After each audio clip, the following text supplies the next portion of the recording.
Kasama habang tumitingin sa sunset, o walang kakwentuhan, walang partner. Other worries of old age include childlessness. Paano na pagtanda, walang anak na gagabay, walang anak na titingin, etc., etc. Caregiverlessness. Kaya nga ngayon, nagkaroon na ng tunay na industriya at profesyon na caregiving. Dahil dumadami talaga ang dapat na alagaan. Nung araw, wala namang ganun eh. Pero kita ninyo, dahil may pangangailangan na imbento natin yung profesyon. People adjust. Another worry of old age is comfortlessness. Baka hindi guminhawa, baka mahirapan, or comfort giverlessness. Baka wala akong comfort giver. Tulad nga ng partner o anak o professional person that I can pay to take care of me. Another very real worry of old age is weakness at very old age. Baka humina na ako, baka hindi ako makapaglakad mag-isa, baka lumabo ang aking paningin, baka hindi ko makayang alagaan ang sarili ko. And most fears are about poverty. Baka hindi ako magkaroon ng sapat na pera para makabili ng gamot, makabayad ng nurse.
Makapagpa-hospital, etc., etc. But what does God say about old age? All throughout the scriptures, you will find verses whose central theme is this: don't worry about old age. Huwag mag-alala. Napakaraming turo, diretsahan man o hindi, oblique man o diretso, pero yun pa rin ang makukuha nating katuruan.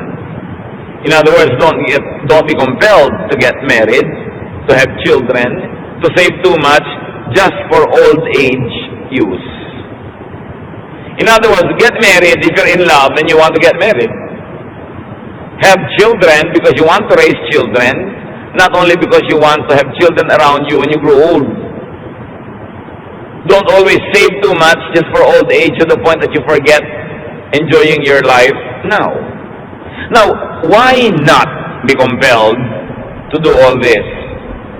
Bakit hindi kailangan pilitin ang sarili magkaasawa para sa pagtanda ay may kasama at para magkaanak? Because having a spouse does not guarantee having children. Kung mag-aasawa kayo, mga kapatid, doon sa mga wala pang asawa, para lang magkaanak, paano kung hindi kayo magkaanak? Anong gagawin nyo? Maghihiwalay kayo?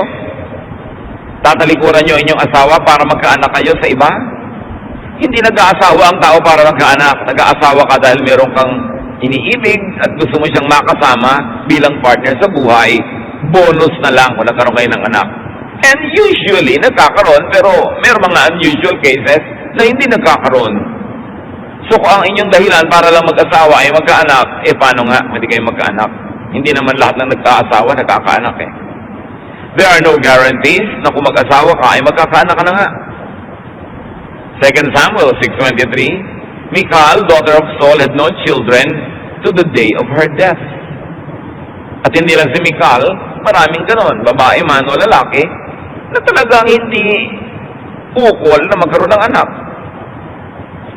So kung senior o single ka, and you are unmarried, stop being regretful.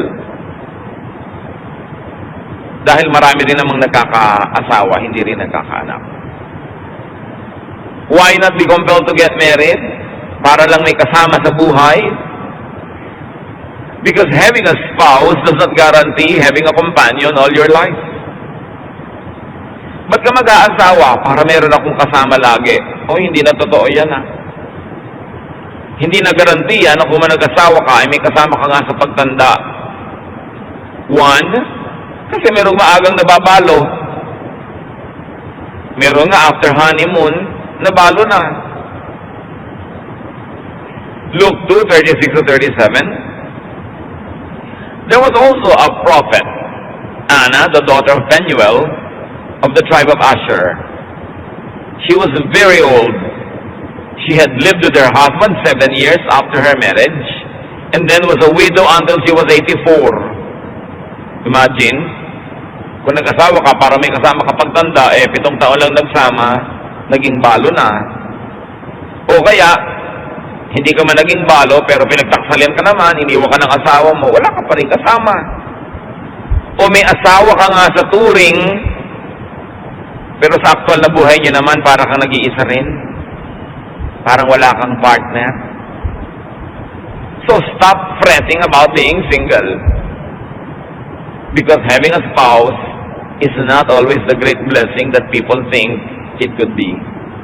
Narinig sa elevator, may 3 magkakaibigang lalaki, sabi ni kaibigan 1 doon sa 2 and 3, alam niyo, naiingit ako sa inyo, hanggang ngayon wala pa kayong mga asawa. Ako nagkaasawa, ganun lang pala. Dapat hindi na lang. May mga ganun, pati mga babae.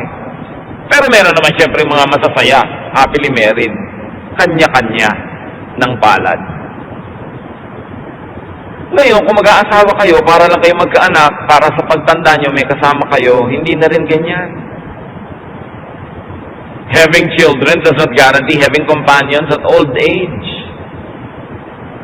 Lalo ngayon, uso yung pag-abroad, uso yung paninirahan sa ibang bansa. Isa nga, 5 anak mo, wala lahat Darating na lang sa burol. O kung ikaw ay nakaratay. Pero pag nadalaw ka, habang nakaratay ka, huwag mo nang asahang darating pa sa burol. Sayang ang miles. Mahal ang pasahe, o kaya hindi papayagan sa trabaho na mag-leave ng sunod-sunod. Hindi lahat ng nagkakaanak ay may kasama pagtanda. Kasi marami rin namang napapalayo ang tirahan pag nag-asawa at bumukod na. Genesis 2:24, nagbigay na nga ng pahimakas. A man leaves his father and mother and is united to his wife. Siyempre, hindi naman napaka-physical ng tunay na ibig sabihin itong Genesis na to, na iiwan mo magulang mo kahit nag-iisa, kahit may sakit. Ang ibig sabihin lang, psychologically, spiritually, may iba ka ng partner, yung asawa mo na, hindi yung magulang mo, kasi yung mga magulang mo sila yung mag-partner. Pero nangyayari rin physically na talaga yung mga anak natin, umaalis. May gustong habulin na pangarap. Merong gustong gawin sa buhay. O kaya may anak ka nga, nung nag-asawa, naagaw na ng manugang, hindi mo na nabalitaan pa ang anak mo. O kaya very sadly, may anak ka nga, gusto mo magkaanak para may kasama ka pagtanda, pero nauna pa sa iyong sumakabilang buhay. Ikaw pa ang naglibing ng anak. O kaya, may anak ka nga, at buhay na buhay, pero hindi mo maapuhap, hindi mo maasahan, para ka ring walang anak. Isa pa, huwag kayong magpipilit ang magkaanak para lang magkaroon ng tagapag-alaga. Because having children does not guarantee having comforters or comfort givers. Hindi ko man nagkakaanak, gumiginhawa. Minsan nga hanggang pagtanda, yung magulang pa ang nagtataguyod sa anak. May mga anak na alagain. Minsan kasi yung kalusugan nila, sila ay special children nung pinanganak. Aalagaan mo hanggang kamatayan mo na ang pag-aalaga dahil meron silang kalagayang espesyal, kakaiba. Kung may mga anak naman na ang tanda-tanda na, sa'yo pa nakasandal, sa'yo pa nakaasa, problema pa rin. Ang tanda-tanda mo na, dumadalaw ka pa sa bilibid. Kasi nakulong pa doon dahil kung ano-ano pa yung ginawa. Hindi ko man nagkakaanak ang tao, ibig sabihin giginhawa siya. So huwag nag-aasawa, huwag magkakaroon ng anak dahil lang paghahanda mo sa pagtanda. Paano kung nabigo ka? Dapat nag-aasawa ka dahil gusto mong mahalin ang isang tao all your life. Nagkakaroon ka na anak dahil gusto mong mag-aruga at pagka naarugaan mo ay pawalan mo para yung buhay niya ay maipambuhay niya. Hindi itatali mo sa tabi mo para ka lang niya laging intindihin. Deuteronomy 21:18-20. If someone has a stubborn and rebellious son who does not obey his father and mother and will not listen to them when they discipline him, his father and mother shall take hold of him and bring him to the elders at the gate of his town. They shall say to the elders, "This son of ours is stubborn and rebellious. He will not obey us. He is a glutton and a drunkard." So isa lang na mga biblical examples na maraming mga anak hindi pabagaan kundi pabigat sa magulang. Mag-aanak ka dahil handa kang mapabigatan din, hindi yung maiinis kapag kayo nang nangyari dahil ang inaasahan mo lang naman pala, kaya ka nagkaroon ng anak para ka guminhawa. Paano nga kung baliktad ang mag-anak? Having a spouse and children does not guarantee enjoyment of security and happiness.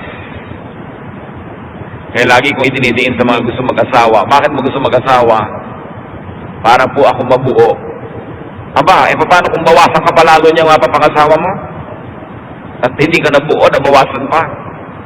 Nag-aasawa ka dahil gusto mong magbigay, hindi para gusto mong tumanggap o mabuo. Para kung nagbigay ka, nang nagbigay, hindi ka ma-disappoint, handa ka. At ngayon, kung nabaligtad na ikaw pa'y binibigyan, edi bonus yun, nagpasalamat ka. Pero huwag yun ang asahan mo lagi. Minsan sila pang pinagbubuhatan ng hirap at kapahamakan. May maririnig ka pang isang napakamiserabling ginang na sinasabi sa high school friend niya na tumandang dalaga, "Alam mo, mabuti ka pa kaysa sa akin." Siguro, malungkot ka madalas, pero hindi ka naman miserable. Iba naman yung malungkot, iba yung miserable. Sa pagkakaroon ng mga tagapagmana, anong sabi ni Solomon?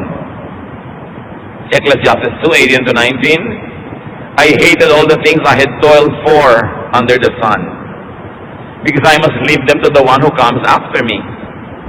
And who knows whether that person will be wise or foolish. Yet they will have control over all the fruit of my toil into which I have poured my effort and skill under the sun. This too is meaningless." Maraming anak tong si Solomon. Pero sabi niya, alam nyo, yung naiisip ko kung gaano ako naghirap magpundar. Nagdaramdam ako na isipin kung anong pagwawaldas ang pwedeng gawin ng mga anak kong pamamanahan ko. Meron nga tayong kilala, sikat na tao, nagpalaki ng mga anak sa magandang paraan. Nung matanda na siya, medyo naghirap. Hindi naman todo, mahirap-hirap lang. Pero may bisyo pa yung isang anak. Naghihirap yung ama, nakahiga, nakaratay, may oxygen. Alam niyo yung ginagawa ng anak? Tinatanggal yung oxygen at ibinibenta sa iba. Dahil nagda-drugs. Pagka buhay na buhay ka, hindi ka lang makagalaw, binubunot yung oxygen mo. Di ba mabuti pa sana, hindi ka lang nagkaanak. Baka yun ang isipin mo. So, hindi lahat ng mga pag-aasawa at pagkakaroon ng anak ay katuparan ng ating mga fantasy sa buhay. Ngayon, marami naman, lagi natatakot tumanda. Halos ayaw nang gumastos, ipon ng ipon, pambili ng mga kung ano-anong gamot na ini-imagine niyang kakailanganin niya pagtanda. But no one is guaranteed to live up to old age. Minsan may kausap ka, anong kinakatakot mo pagtanda? Nakakatiyak ka ba na mabubuhay ka pa next month? Natakot ka sa isang bagay na hindi ka naman tiyak kung makakarating ka nga doon. Wala rin namang guarantee na tatanda lahat ng tao. Kaya yung mga iba, natatakot ako, baka magkasakit ako ng kung ano na pagtanda ko. Kung tatanda ka, yun naman ang problemahin mo kung aabot ka ron. Kasi merong mga maagang sumasakabilang buhay. Ecclesiastes 7:16-17, "Do not be over-righteous neither be overwise.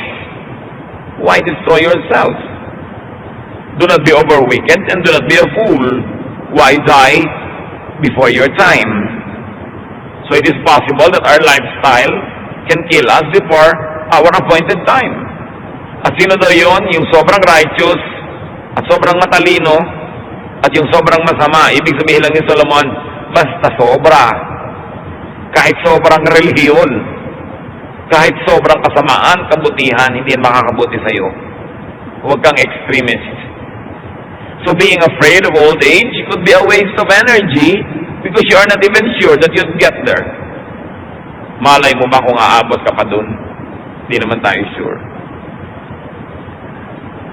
Therefore, huwag laging problemahin mga kapatid ang pagtanda at pagkakasakit. Hindi naman sure natatanda ka at magkakasakit pa. Yung mga nagtandaan na sa ating paligid at nakakaranas, di mapalad kayo kung pinahaba ng Panginoon ang inyong buhay. Pero yung mga ibang hindi pa nakakarating dyan, don't over-worry. You are not sure if you'd get there or not.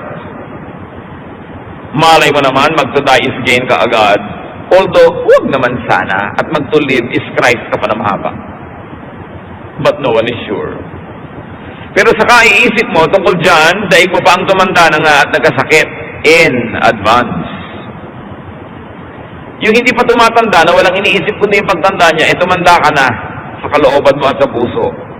Naagawan mo na ang sarili mo ng oras na ma-enjoy yung ngayon kasi lagi kang nag-iisip ng bukas. Ecclesiastes 9:12, no one knows when their hour will come. Walang nakakaalam kung kailan ang oras niya. Ngayon, mga kapatid, let's do a little computation. Kung magkasakit ka man at wanghina, let's say at age 80. Let's say at age 80. At let's say, at age 80, nagkasakit ka ng hina at inabot ka ng mga 2 taon na mahina at may sakit bago ka sumalangit. Ibig sabihin nun, may 70 years kang nauna na hindi ka mahina at matanda. Let's say at 80 nangyari, let's say, may 78 kang very good years. Tapos yung 79, nung 80, nang hina ka na. Hindi ka pa inabot, let's say, ng 80. 79, nagkasakit ka, naratay, nang hina.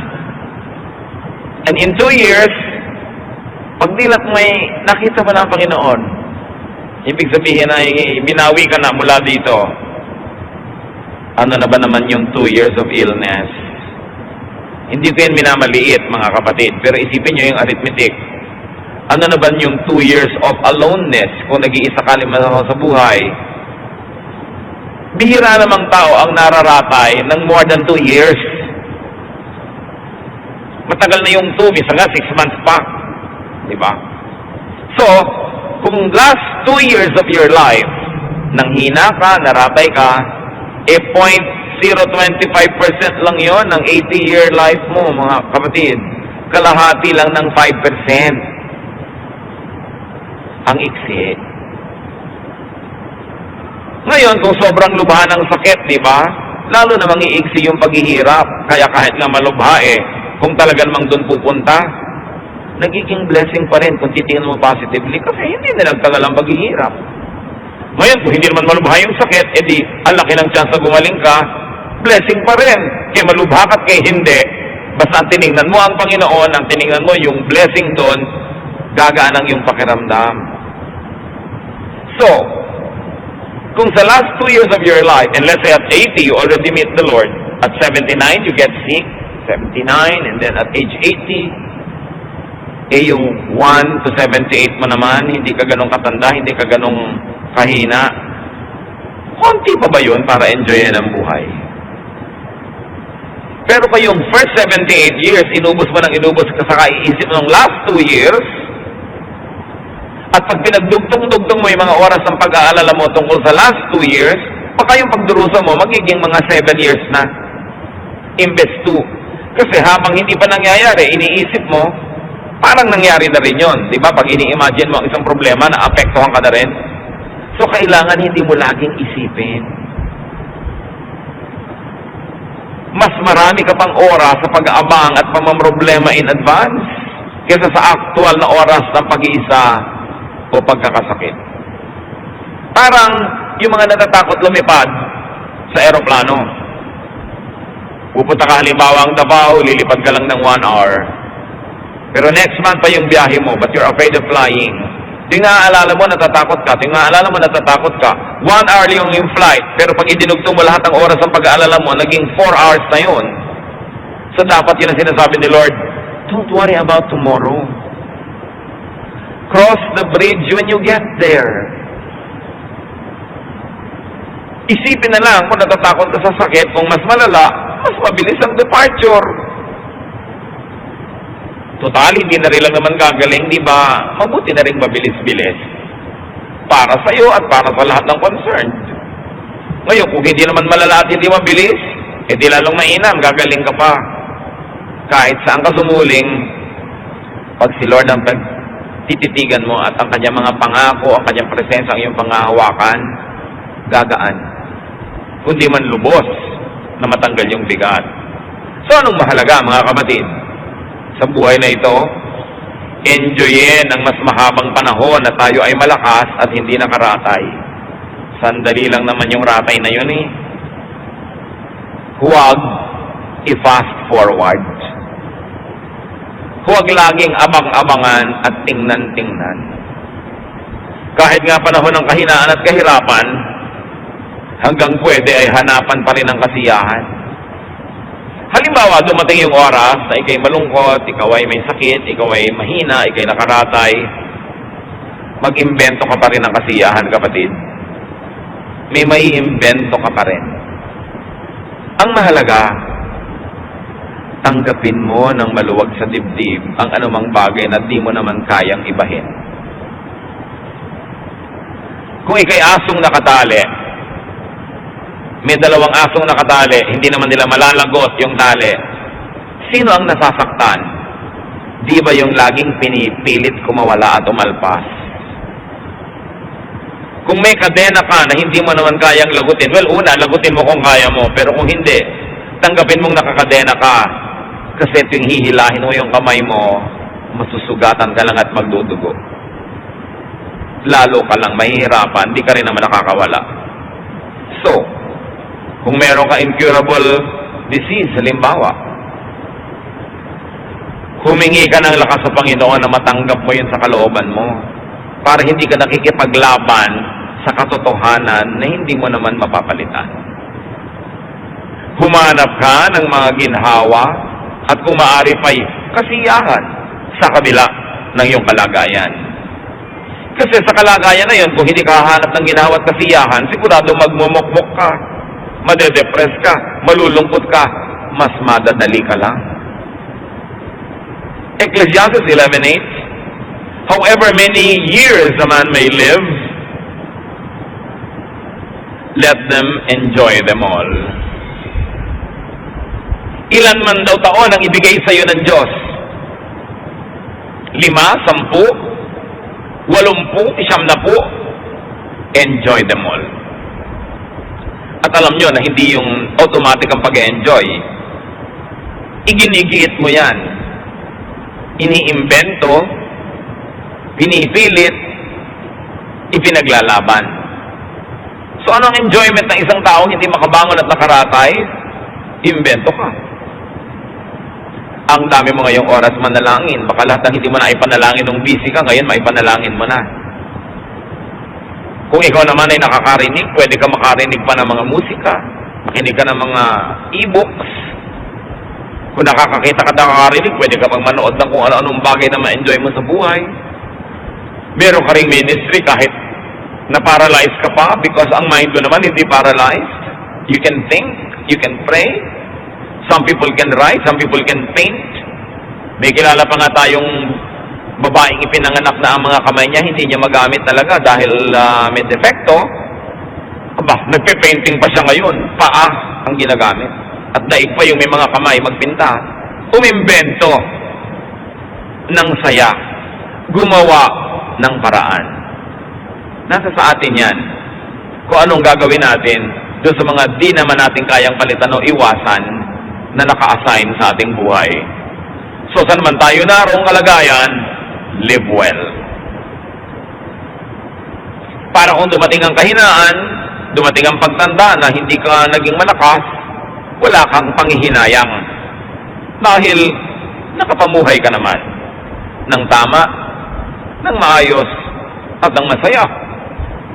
Kaya mga kapatid, huwag nating pipigilan o haharangan yung mga tao who are trying to have fun, who are trying to pursue their interests, their hobbies, their dreams. Dahil hindi naman natin alam kung gaano pa karaming oras meron sila para gawin yon. Hindi natin alam kung itong layas na tao na to na napakahilig mamasyal ay bigla na lang palang mapaparalyze. So habang nakakalakad pa siya, huwag natin siyang pigilan kung hindi naman masama ang ginagawa niya. At kung maaari pa nga, tulungan natin siyang tuparin ng mga gusto niyang matupad. Kasi hindi naman tayo nakakatiyak na mabubuhay siya ng ganong kahaba para magkaroon ng pagkakataong gawin ang lahat ng ginugusto niya sanang gawin. Kung gaano natin gusto na tayo ay makalaya at gawin ang mga gusto natin, ibigay din natin yung laya na yun sa ating kapwa. Lalo at meron tayong otoridad o impluwensya sa tao na yun. Gamitin natin yung otoridad natin para tulungan siyang palayain, hindi para siya ikulong. Napakahalagang hindi tayo nang kukulong ng kapwa. Na nandyan sila sa ating tabi dahil kusa nilang gusto, hindi dahil itinali natin sila dyan.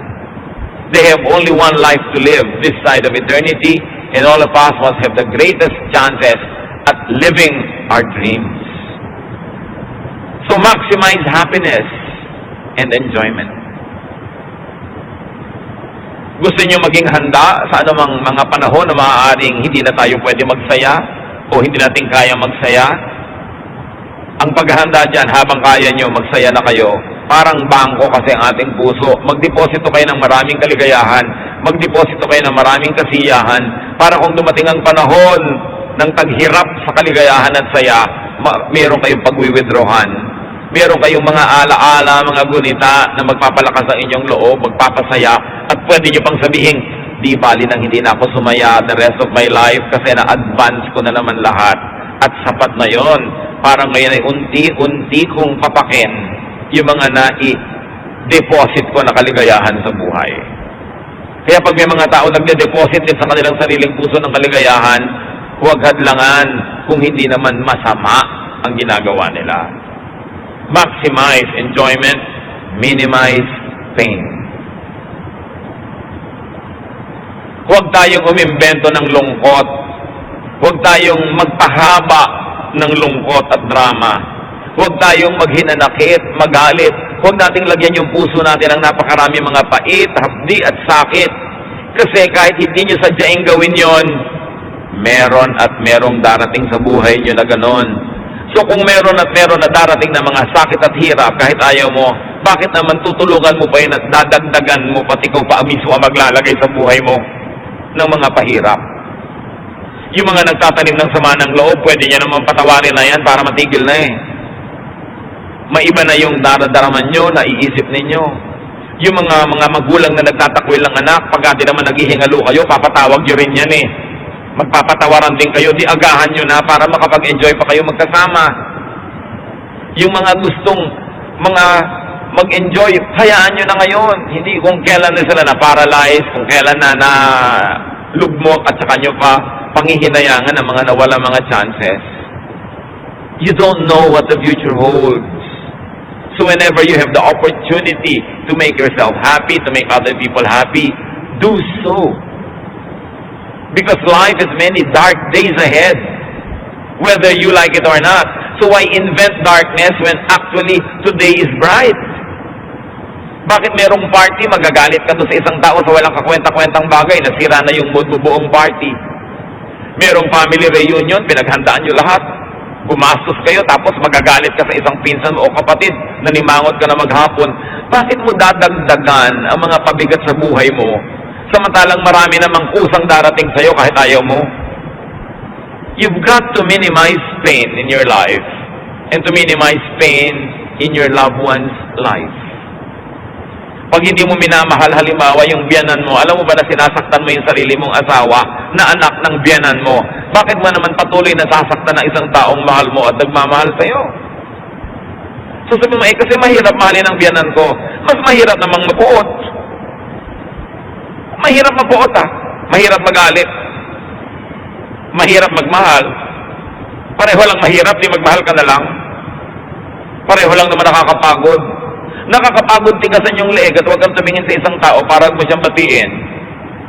Nakakapagod ding batiin siya kuminsan, lalo't mataas ang pride mo. Pareho lang nakakapagod yan. Ang gawin mo na lang yung nagpapagaan ng loob, yung nagpapalaya, yung nagpapasaya.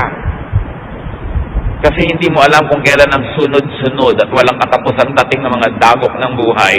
So habang hindi ka dinagdagukan ng buhay, huwag mong dagukan ang sarili mo. At huwag mo rin dagukan ang kapwa mo. Magpahinga. Do the most good. Kung gusto talaga nating paghandaan ng pagtanda, mga hirap ng buhay, you maximize enjoyment, you minimize pain, and do the most good. Do good and enjoy life. Kaya mga matatanda, huwag naman nating tanggalan ng kabataan yung mga bata. Batang maliliit, ayaw mong maglaro, ayaw mong kumilos. Bata nga yan Sandali lang naman siya magiging bata at matagal siyang magiging matanda. So, do not rob children of their childhood. Do not rob young people of their youth. Siyempre, mga maingay magtawanan, mga magagaslaw ko minsan. Ano mo gusto mo kumilos na parang 60 anyos? Darating din naman siya doon kung hahaba buhay niya at doon na siya kikilos at 60 anyos. Ngayon, 16 siya, 17, payagan niyo basta hindi masama. Huwag laging pigilan. Minsan ka lang maging bata. At mga kapatid, sandali ka lang maganda. Sasandali kang mukhang ubas. Alam niyo na yung kasunod, di ba? And then all your life, mukha ka ng jampoy. So habang mukhang ubas ka, pag-enjoyin mo yung sarili mo. Kasi mawawala at mawawala yan. Kaya nga yung mga dating ubas na nagiging jampoy, tas gagawa ng paraan para magmukhang bata, nagmumukha namang manikin. Kaya habang bata ka, enjoy life. Basta huwag masama. Dumating walang katandaan at kahinaan, super panalo ka pa rin sa bottom line. Why? Kasi mas mahaba ang panahong bata ka at malakas. Sandali ka lang mahina kasi pag sobrang hina ka na, di ba, malapit ka ng sumalangit. Sandali lang yun. Mas matagal yung marami kang pwedeng gawin. Ecclesiastes 2:24, anong sabi ng pinakamatalinong tao na binigyan ng Diyos ng runong? A person can do nothing better than to eat and drink and find satisfaction in their own toil. Naka-emphasize yung own toil, Mag-enjoy ka, magsaya ka sa bunga ng sarili mo pinaghirapan. Hindi sa pinaghirapan ng iba. Pero pag pinaghirapan mo, enjoyin mo. Meron tayong mga kilala, ang dilim-dilim ng bahay sa pagtitipid sa kuryente. Bumili pa daw ng mga bombilya. Ayaw naman mabuksan. Tapos nung mamatay-matay, ang dami palang kayamanan pinag-agaw-agawan ng mga nagmana. Pero siya ang dilim ng buhay niya. At sa Amerika, merong mga matatanda na ang lamig-lamig ng bahay kahit winter, nagtitipid na heater, may ibabayad naman. Bakit? Dito sa atin, personally, meron ako mga kilalang talaga namang ang pagtitipid. Mula pa nung matutong magsalita, ang sinasabi lang agad, oy, magtipid. Magtipid. Magtipid. Hindi na guminhawa hanggang mamatay. O ano ngayon? Ano nangyari sa katitipid? Basta live to the fullest habang may chance. Enjoy lang pag may time. Di ba?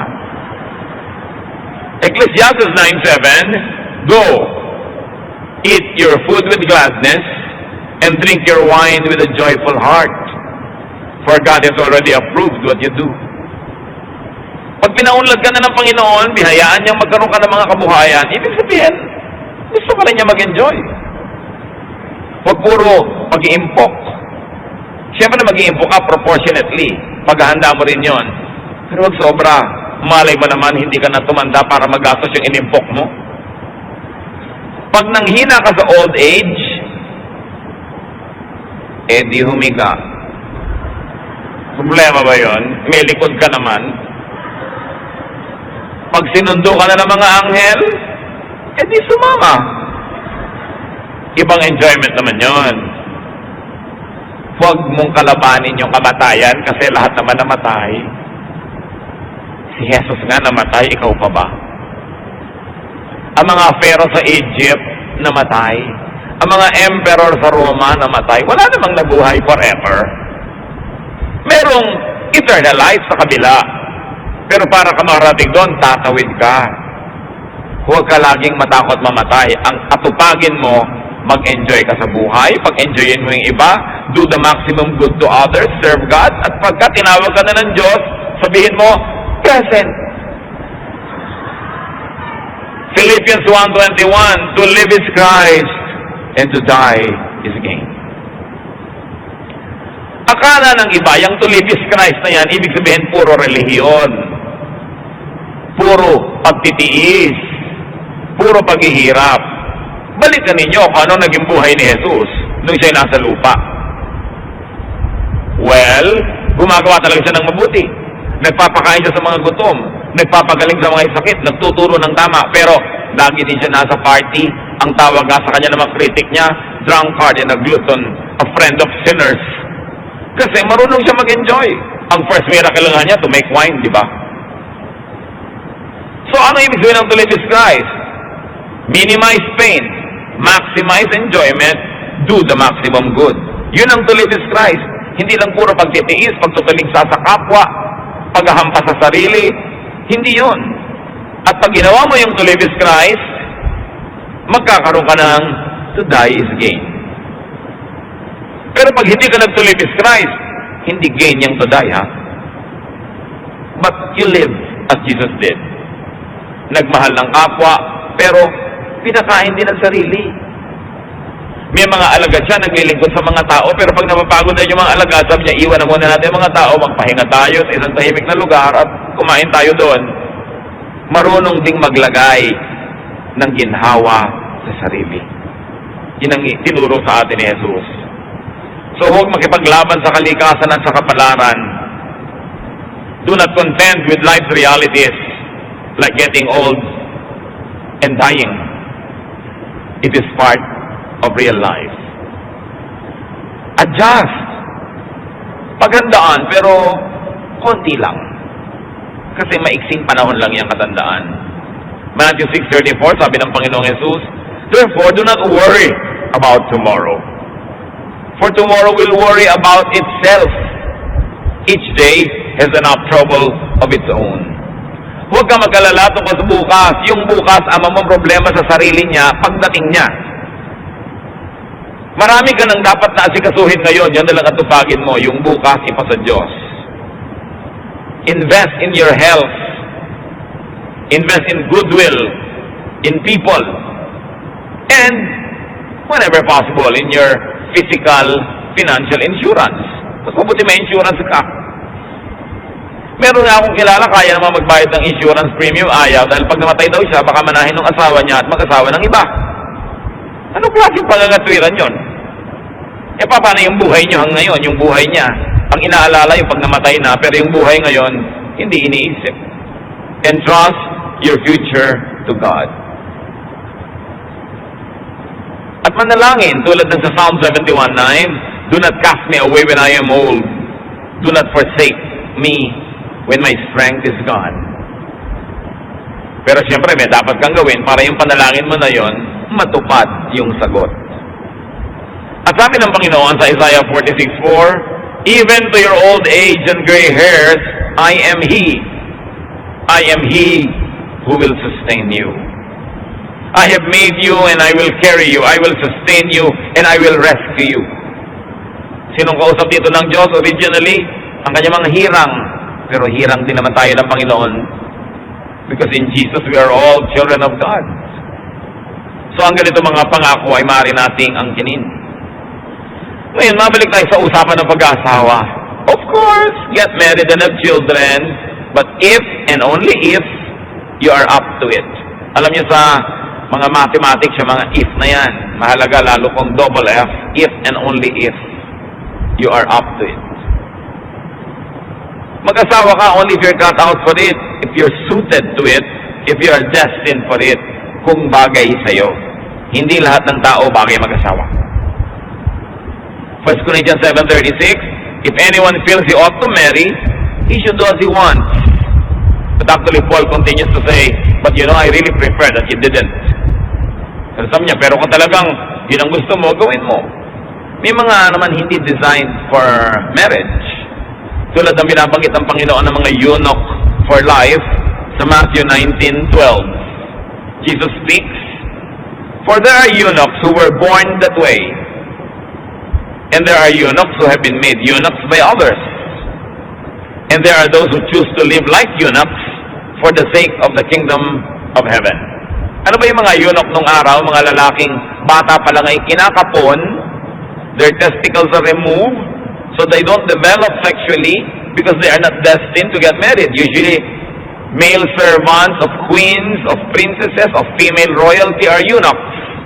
Kailangan nila mga eunuch para malakas sa kakapaglingkod sa palasyo, pero hindi banta sa mga kababaihan na nandun sa palasyo. Kaya kailangan silang gawing eunuch, kinakapon.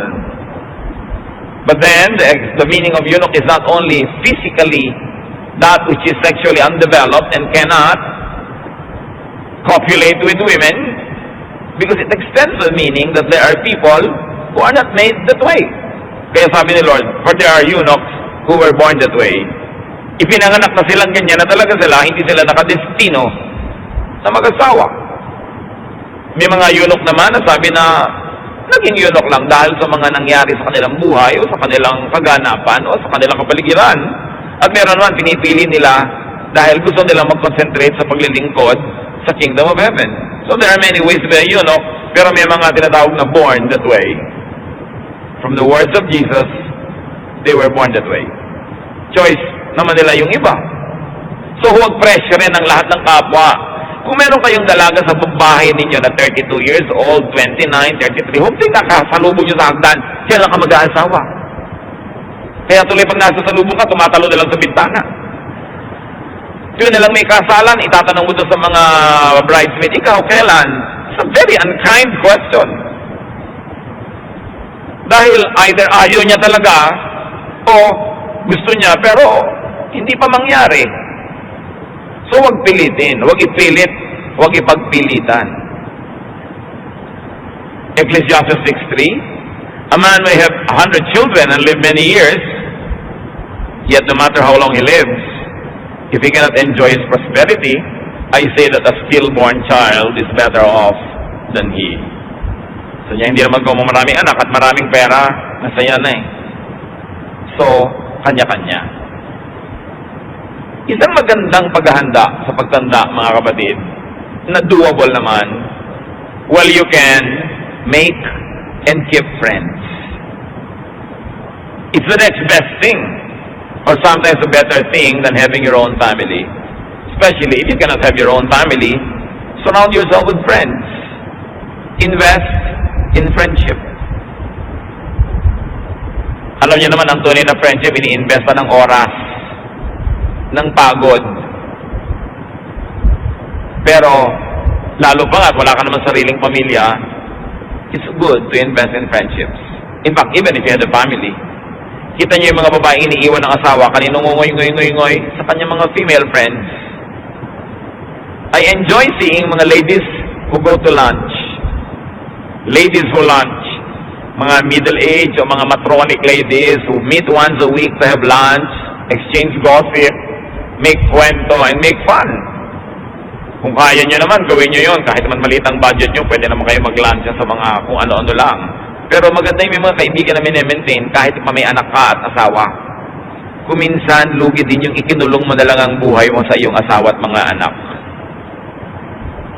Tapos biglang hindi naman sila laging loyal to you or nice to you. Lugi ka ngayon. Kailangan may friends ka pa rin.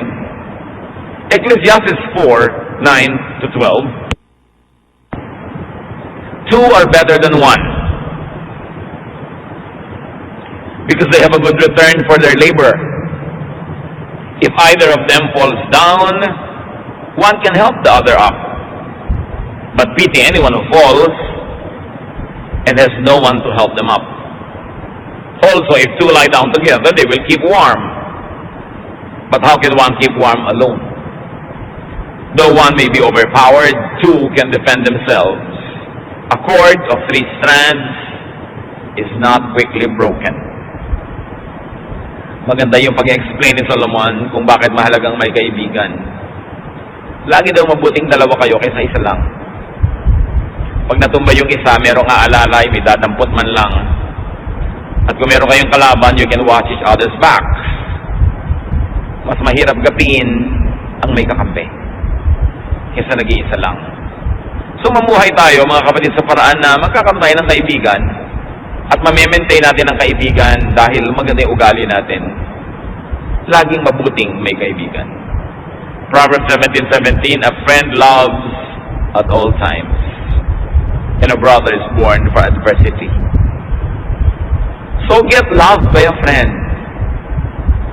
Love a friend.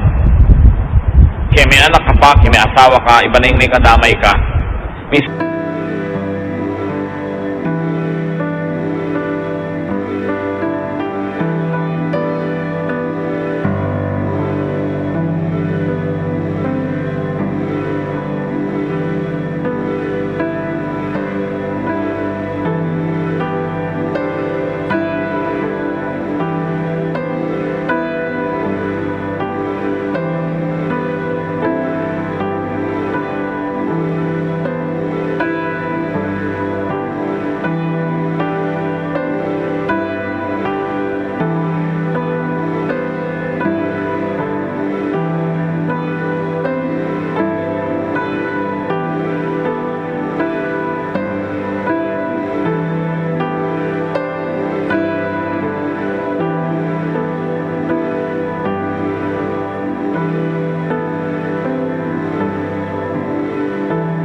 Ang totoo, kung ayaw niya sa'yo, well, sorry, you both lose.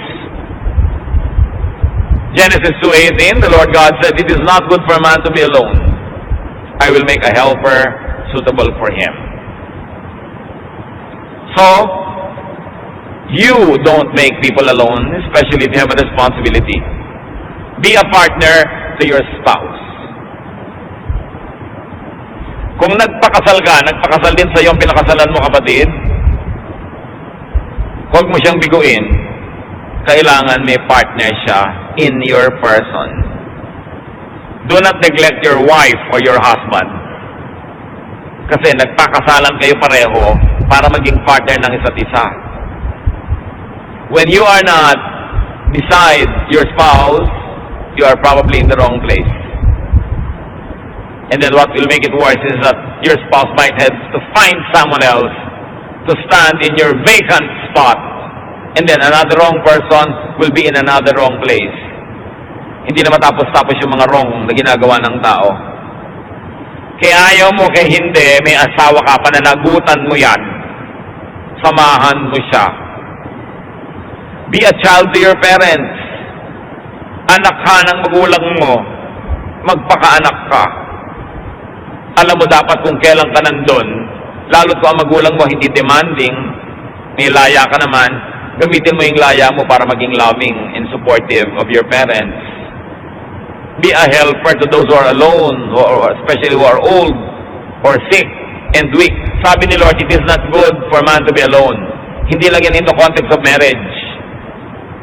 If you are a child of God and you see people who are alone, you provide them with company. That's part of your Christian love. You invite them into your home. You visit them when they are sick. You help them in their needs because it is not good for man to be alone. Kung hindi ka nangangailangan ng damay, ibig sabihin you are sufficient, ikaw naman ang dumamay sa iba. And brothers and sisters, allow people to be together. May mga magulang naman, sila pa ang hadlang sa married life ng kanilang mga anak. Pinagkaaway yung anak at yung manugang. May ganon.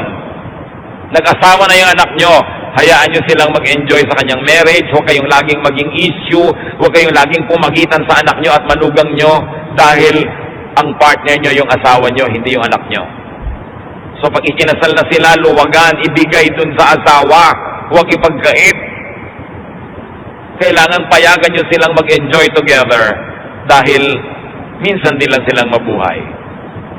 At hanggat hindi masama ang ginagawa ng mga tao, ipagbunin ninyo kung may nagmamahalan, kung may magkaibigan, kung may magkapartner, basta hindi masama. Ipagsayan nyo that there are two less lonely people in the world. Hindi naiinggit ka, nagagalit ka, wala kang gusto kung ipaghiwalayin sila. Help others not to be so alone. Especially your parents, your elders, your relatives, your friends. And mind you, young people, especially the friend of your parents, ariin nyo rin sila mga magulang nyo. Sa case ni Haring David, nung matanda na siya, may nararamdaman, laging giniginaw. Alam niyo ang ginawa ng mga tao? 1 Kings 1:2. His attendant said to him, "Let us look for a young virgin to serve the king and take care of him. She can lie beside him so that our Lord the King may keep warm." Nakita niyo ang kanilang pag-aalaga doon sa matanda, binigyan pa ng katabi para uminit ang kanyang giniginaw na katawan.